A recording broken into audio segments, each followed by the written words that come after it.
कस्बे के ये पेड़ पौधे घने जंगल वालों के मुकाबले बहुत कमजोर हैं। इनमें जमीन की ताकत कम है और रूहानी ऊर्जा भी ना के बराबर है। बस इतना ही महसूस होता है कि ये जिंदा हैं। इनसे बात करना तो बिल्कुल नामुमकिन है। ऐसा लगता है जैसे किसी गूंगे बहरे इंसान से बात कर रहे हों। मिल गया। हवेली के काफी अंदर एक ऑर्किड का पौधा है जिसे सालों से बहुत देखभाल के साथ पाला गया है, इसलिए इसमें थोड़ी सी रूहानी ताकत आ गई है। ये ऑर्किड जिस जगह पर रखा है वो शायद जमींदार झांग का पढ़ने का कमरा या फिर कोई खास कमरा होगा। हर दिन वहाँ लोग आते जाते हैं। कभी कोई अकेला बैठा होता है तो कभी 2-3 लोग जो धीमी आवाज में कोई खुफिया बात करते हैं। तो ये पक्का हो गया कि वो अक्सर इसी जगह पर रहता है। लेकिन अफसोस की ये जानकारी बहुत बिखरी हुई है। ऑर्किड से जो भी पता चला है वो बहुत थोड़ा सा है। वो बस अपने आसपास की हलचल ही महसूस कर सकता है। आंगन के अंदर घुस नहीं सकते। पूरी बात साफ सुनाई नहीं दे रही। मुझे कोई ज्यादा फुर्तीला और ऐसा जासूस चाहिए जिस पर किसी की नजर न पड़े। गौरैया, इस तरह की चिड़िया बहुत आम होती हैं। छतों और दीवारों पर हर जगह मिल जाती हैं। कोई इन पर थोड़ा सा भी ध्यान नहीं देता। ये पूरे साल हवेली के आसपास ही मंडराती रहती हैं और उन कोनों में घुस सकती हैं जहाँ इंसानों का पहुँचना नामुमकिन है। वो सब देख सकती हैं जो इंसान नहीं देख सकते। वो सब सुन सकती हैं जो इंसान नहीं सुन सकते। ये तो जैसे पैदाइशी जासूस हैं। तू तो काफी निडर और समझदार लग रही है। मैं तुझे ही इन सब का मुखिया चुनता हूँ। तुम सब हमेशा से यहीं आसपास ही रहती हो ना। इस बड़ी हवेली के अंदर की बहुत सी बातें तुम लोगों ने जरूर देखी होंगी। चिड़ियों के देखने और सुनने की ताकत पौधों से कहीं ज्यादा तेज होती है। बस इन चंद बातों में ही उस पौधे की पूरे दिन की जानकारी से कहीं ज्यादा खबर मिल गई। मेरा ये दांव बिल्कुल सही रहा। तो असल में पिछले कुछ दिनों में झांग परिवार एक बहुत बड़े बवाल में फंसा हुआ था। जमींदार झांग के बड़े बेटे ने शहर के जुए खाने में बहुत बड़ा कर्ज चढ़ा लिया था। इस बात को बहुत दबाकर रखा गया, इसलिए गांव में बहुत कम लोग ही ये बात जानते हैं। जमींदार झांग को इस नुकसान की भरपाई के लिए कर्ज चुकाने और लोगों को रिश्वत देने में सब मिलाकर काफी पैसा लुटाना पड़ा है। शहर में उस जुए खाने के पीछे बड़े लोगों का हाथ है। वो चाहे जितना भी ताकतवर हो, पर उनसे पंगा लेने की उसकी हिम्मत नहीं है। अपना इतना पैसा गंवाने के बाद अब वो गरीब जनता पर जुल्म ढा रहा है। आम लोगों से पैसा ऐंठकर अपना खजाना भरना कितनी चालाकी से चाल चली है। गौरैया के कहने का मतलब है कि पिछवाड़े के कोने में एक सूखा कुआं है जिसे बंद कर दिया गया है। उस पर पत्थर की पट्टी और एक बड़ा पत्थर रखा है। वहाँ हर तरफ जंगली घास उगाई है। उसने अपनी आंखों से कुछ नौकरों को घास की 2 चटाइयां उठाकर ले जाते देखा।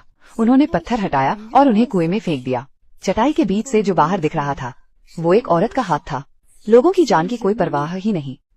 सिर्फ इतना ही नहीं, ये झांग परिवार वाले सूदखोरी का धंधा करते हैं। लोगों की जमीनों पर जबरन कब्जा करते हैं और जो लोग कर्ज नहीं चुका पाते उन्हें मजबूर करते हैं कि वे अपनी जवान बेटियों को कर्ज के बदले उन्हें सौंप दें। जो लड़कियां झांग परिवार के चंगुल में फंस जाती हैं, उनमें से कुछ को आगे बेच दिया जाता है और कुछ वहाँ से कभी वापस ही नहीं लौटी। इनकी तो तीनों पीढ़ियां सबके सब पापी हैं। ये झांग परिवार जड़ से ही पूरी तरह सड़ चुका है। बेहद घिनौने लोग हैं। पर सिर्फ इतना जानने से कुछ नहीं होगा। हमें पक्के सबूत हासिल करने होंगे। उनके बही खाते, उनके सारे कागजात और उनके गुनाहों के बाकी सारे सबूत। अगर हमारे हाथ पक्के सबूत लग जाएं, तो हम उन्हें एक ही बार में जड़ से उखाड़ फेंकेंगे। तुम उन झांग बाप बेटे पर नजर रखो और पता लगाओ कि उन्होंने अपने जरूरी बही खाते और कागजात कहाँ छिपा कर रखे हैं। जैसे ही कुछ नया पता चले तो आकर मुझे बताना। ये मेरी महक है, तुम इसे अच्छी तरह याद रखना। अब जाओ, बस रोज की तरह ही काम करो। किसी का ध्यान अपनी तरफ मत खींचना।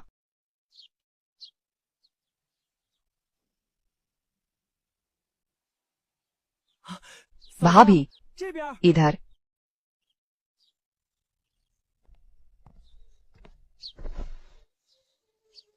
मामा जी के घर पर मैंने सब कुछ अच्छे से बता दिया है। सब कुछ साफ साफ समझा दिया है। मामी जी तो मामा जी के खतरे से बाहर होने की खबर सुनकर वहीं रो पड़ी और उन्होंने मुझसे कहा कि मैं उनकी तरफ से हमारे पूरे परिवार का शुक्रिया अदा करूं। बड़े भैया ने भी कहा है कि घर वो संभाल लेंगे, हम लोग बेफिक्र रहें, वो कोई भी गड़बड़ नहीं होने देंगे। चलो, ये तो अच्छी बात है। भाभी, आप कस्बे में इतनी देर से घूम रही हैं, कैसा लगा आपको? कुछ काम का मिला या नहीं? मैंने बाजार का हाल देख लिया है। अब मुझे सब समझ आ गया है। चलो चले, पहले जियान दवाखाने चलते हैं। माँ को लेकर घर चलेंगे। माँ, आज मामा जी की तबीयत कैसी है? वो पहले से काफी बेहतर लग रहे हैं। वैद्य जी ने कहा है कि कल उनकी हड्डी जोड़ने का काम हो जाएगा। अगर सब कुछ ठीक रहा तो 2-3 महीने के आराम के बाद वो अपने पैरों पर चलने लगेंगे। ये तो बहुत अच्छी खबर है। हाँ, एक और बात, वो हेछोवू की जड़ी बूटी भी बिक गई। बताओ भला कितने में बिकी होगी? कितने में? 18 लियांग में जियान दवा खाने के मालिक ने जैसे ही उसका रंग रूप और उम्र देखी, उसी वक्त 18 लियांग दे दिए। मेरी उम्मीद से भी कई लियांग ज्यादा मिले हैं। ये तो बहुत अच्छी बात है। अब तो बड़े मामा के इलाज के खर्च की बिल्कुल भी चिंता नहीं करनी पड़ेगी। हाँ, सच में इसने तो सचमुच हमारी बहुत बड़ी मुश्किल आसान कर दी है। देखा जाए तो हमें उस बड़े काले भालू का शुक्रिया अदा करना चाहिए। उसका दिया हुआ तोहफा बहुत काम आया। मुझे तो उसका खास शुक्रिया करना पड़ेगा। ठीक है, जब वो अगली बार आए तो आप उसके लिए ढेर सारा अच्छा खाना बना देना। वो तो मैं करूंगी ही। ठीक है माँ, अब गाड़ी में बैठो, हम घर चलते हैं।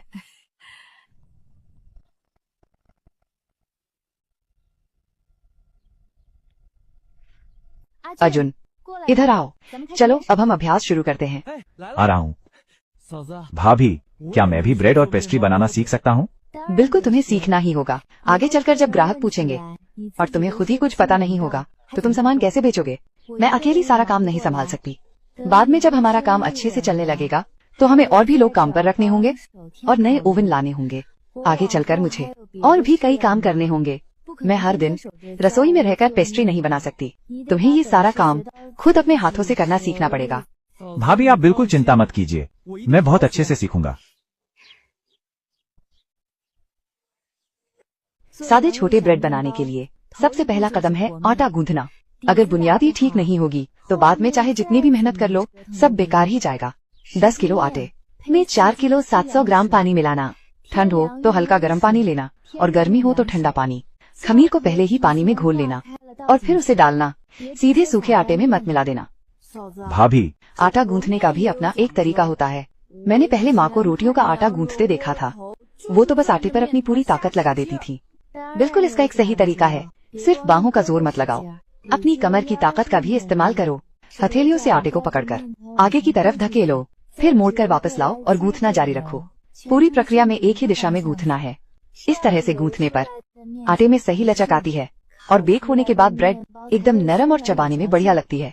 अभी ये जितना कड़क है यह बस अभी गूंथा हुआ कच्चा आटा है। थोड़ा सख्त है। दबाने पर धीरे धीरे वापस आता है। जब ये सही से फूल जाएगा तो छूने में बिल्कुल अलग लगेगा। एकदम पत्थर जैसा, बिल्कुल माँ की बनाई बिना खमीर वाली रोटी के कच्चे आटे जैसा लग रहा है। जब ये फूल कर दोगुना हो जाएगा तब तुम इसे दबाकर देखना।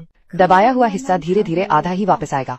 ना तो एकदम से बैठेगा और ना ही सख्त लगेगा। वही एकदम सही समय होगा। ऐसा नहीं हो सकता, आटा भी ऐसे बदल सकता है भला। तुम इस वाले हिस्से को छू कर देखो। सच में ये तो बिल्कुल अलग है। ये काफी ज्यादा नरम है। दबाने पर ये थोड़ा सा वापस भी आ रहा है, बिल्कुल धूप में रखी नरम रुई के जैसा। हाँ, बिल्कुल यही एहसास होना चाहिए। आगे से तुम खुद ही बनाना। सिर्फ घड़ी देखकर समय मत गिनना। मौसम ठंडा हो या गर्म, खमीर उठने में बहुत फर्क पड़ जाता है। हाथ से छूकर देखना ही सबसे सही रहता है। जब आटा अच्छे से फूल जाए तो उसकी सारी हवा अच्छे से निकालनी पड़ती है, वरना बेक होने के बाद अंदर बड़े बड़े छेद रह जाएंगे और खाने में भी मजा नहीं आएगा। हवा निकालने के बाद इसकी एक बराबर छोटी लोइयां बना लेना। गोल करके एक बार फिर से फूलने के लिए छोड़ देना। उसके बाद ही भट्टी में डालना। और भट्टी की आंच का भी तुम्हें अच्छे से ध्यान रखना होगा। अंदर हाथ डालकर आराम से 3 तक गिनना और फिर हाथ वापस खींच लेना।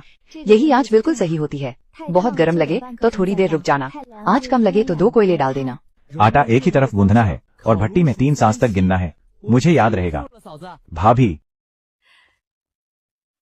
साग और अंडे का सूप तैयार है। चलो खाना खा लो।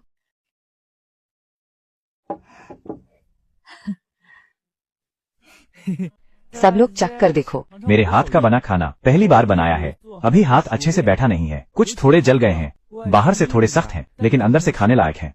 ठीक ही है। कम से कम आटा पूरा बर्बाद तो नहीं किया। बस तुम्हारी भाभी जितना नरम और फूला हुआ नहीं बना। खाने में थोड़ा सख्त लग रहा है। अंदर की फीलिंग थोड़ी कम है। बिल्कुल आखिर में जाकर, तब कहीं जाकर इसका स्वाद आ रहा है। खाया जा सकता है। पपड़ी को थोड़ा और खस्ता होना चाहिए। अंदर की भरावन में चीनी थोड़ी कम करनी होगी। मैं कल इसमें सुधार करूंगा। खैर छोड़ो, खाने पीने की इन चीजों के बारे में तुम आराम से खुद ही प्रयोग करती रहना। मैं तुम्हें एक जरूरी बात बताता हूँ। मैं आज दोपहर खेत में गया था और वहाँ घूम कर देखा वे नए पौधे काफी तेजी से बढ़ गए हैं और काफी लंबे हो गए हैं। खासकर शकरकंद की बेलें अंदाजन 6 इंच के करीब लंबी होंगी। उनके पत्ते एकदम हरे और चमकदार हैं। उनका विकास बहुत ही बढ़िया हो रहा है। इतनी लंबाई में क्या हम बेलों को काटकर दूसरी जगह लगा सकते हैं या नहीं? मैं कल खेत जाकर उन्हें ध्यान से देखूंगा। अगर सब कुछ ठीक रहा तो हम गांव वालों को बुला सकते हैं ताकि वे आकर बेल वाले पौधे ले जाएं। पर इस मामले में हमें गांव के मुखिया से कहकर सबको खबर करवानी होगी। हमारी जिम्मेदारी सिर्फ पौधे बांटने की है। अब वे पौधे लें या ना लें और कैसे उगाएं ये सब उनके परिवारों पर निर्भर करता है।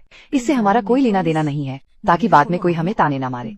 उस वक्त मैं पौधे लगाने का तरीका और जरूरी बातें मुखिया जी को अच्छे से समझा दूंगा। बाकी सब इसी पर निर्भर करेगा कि हर परिवार कैसे उनकी देखभाल करता है। पहले तुमने कहा था कि एक मुख्य पौधे से बेल के कई सारे हिस्से उगाए जा सकते हैं। शुरुआत में मुझे तुम्हारी बात पर थोड़ा शक हुआ था, लेकिन अब खुद अपनी आंखों से इनकी बढ़त देखकर ऐसा लगता है कि मैंने जो आधी जिंदगी खेती की है, ये ज्वार और गेहूं से भी ज्यादा मजबूत है। अब गांव वाले इसे उगाना चाहें या ना चाहें, मुझे इसकी कोई परवाह नहीं। कम से कम तुम्हारे मायके वालों को तो इसे पहले लगाना ही चाहिए। इस साल सर्दियों में कम से कम भरपेट खाना तो मिलेगा। इस बीच मैं पेस्ट्री और मखमली फूलों के काम में इतनी व्यस्त रही कि सच में खेतों पर ध्यान ही नहीं दे पाई। दिन गिनकर देखा जाए तो शकरकंद लगाने का समय आ गया है।